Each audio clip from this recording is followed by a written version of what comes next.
Freedom of choice. Not being afraid of who you love. Not judging people for their choices. Being proud of who you are.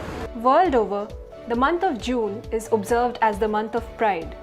In India, the Glitch has been celebrating diversity every Friday of this month with some initiatives like the Wall of Pride, Listen Up, and the Glitch Pride Party. Today, we will take you through what the past 1 month at the Glitch looked like. It's Pride Month, and this is the first Pride Month after India decriminalized homosexuality, and we just felt like it would be really special to celebrate it in a way that's a little more than tokenism, which is why we are celebrating this entire month.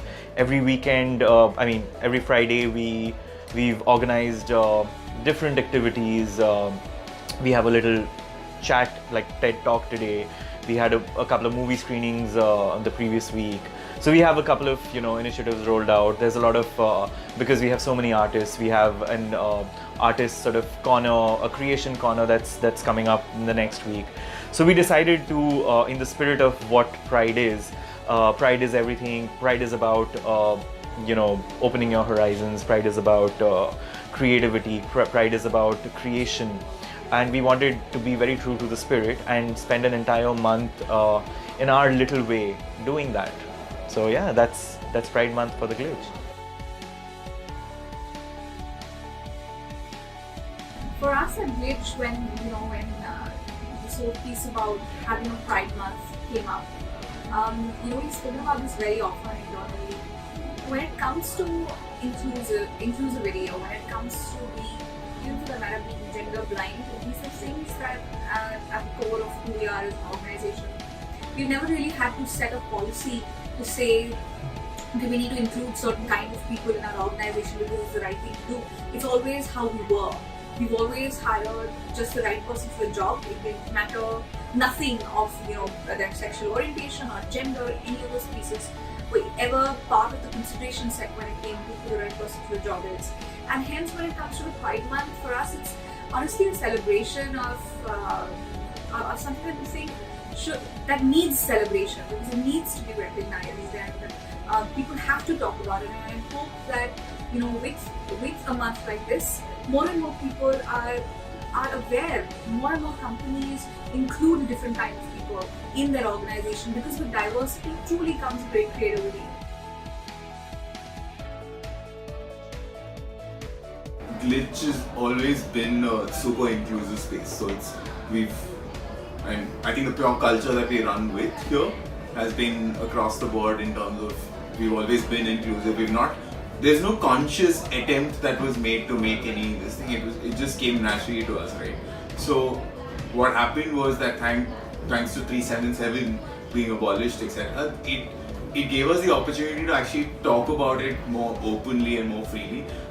And what we realized as we do this, while we are inclusive and while the people here are on the same inclusivity space, everybody gets it, nobody is questioning anything, it also generated a large amount of awareness amongst more and more people in and around. I mean, we've seen people who walk up and down the alleys of this agency, right, who are probably going somewhere else. They look at this entire Pride deco that's happening and they kind of asked what this was about. I noticed that here in our own office, I noticed a lot of housekeeping staff turning around and saying, "Ye ho kya raha hai?" And what is interesting is it sparked off those conversations. So more and more people were made aware of this, and I think they're looking at it saying that, okay, hey, if my peers are doing this, if my peers are inclusive, why not me as well? And so I think that's a great piece that has come out. At least the few interactions I've had, I've seen a few people talk about it from that lens.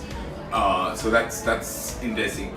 We try to take that even to the work that we do, right? So we try to normalize the conversation. I think normalize is the right word, because don't do it for the sake of it. Even with the brands that we work with, we don't turn around and say that, hey, because 377 is abolished, let's go and talk about it. Let's normalize the conversation. Let's make it just like another thing. So any piece of video that we've done across, you will see it, but we don't specifically call that out because it's end of the day we're all part of the same ecosystem. That's something that we've consciously made an effort to work towards.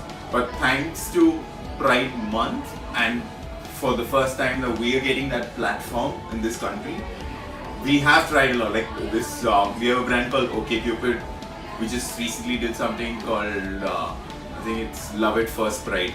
So it's a lot of people who've come out finally in the open because they have the opportunity to do it. They've come out and it's them talking about what they feel like.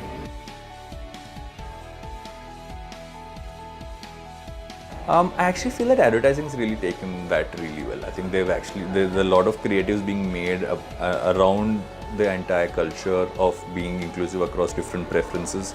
I think that the forefront has been advertising. If you look at it globally, look at it in India, I think we've handled it sensitively. I haven't seen too many cliches being pushed around as much. I think it's about, I think everybody uses the word normalizing. I think I'm going to continue to use that till it is normal. We don't have to use that. But yeah, I think advertising's been upfront.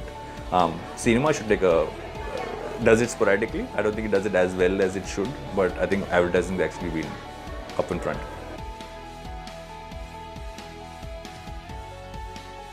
One which really comes to mind, like Friday, is the Vicks one, right? I think that really brought out in the most sensitive way really what that was.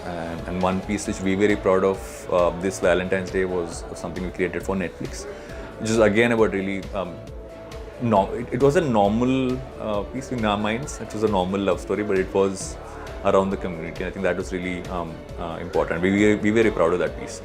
So here's the thing about campaigns which showcase LGBT communities. I think at the moment there have been a couple of campaigns which have touched upon it. There was a Myntra campaign which just beautifully showed a lesbian couple. There was a close-up campaign that was very inclusive when it came to race, gender, different kinds of relationships. There have been campaigns which have touched upon these things, but today is the day where we move out of tokenism and we don't. I think the destination we need to move to is not make the LGBT peg a surprise peg, not make it the point of the story. It needs to be as okay as a love story. It just happens to be two guys or happens to be two girls, and we need to get to that point where that level of normalization happens, and it starts with the ad industry. Every movement over the last few years has started with the ad industry because we are more frequent. Our conversations with the audience, our connects with the audience are way more frequent than cinema and television, and I think that's what we need to work towards, more representation and more authentic representation, not where people don't feel like I'm being put in a box. I am not being represented. There is a certain movie caricature that is being represented on screen. So I think that kind of authenticity of portrayal and stories is what would really, really drive positivity.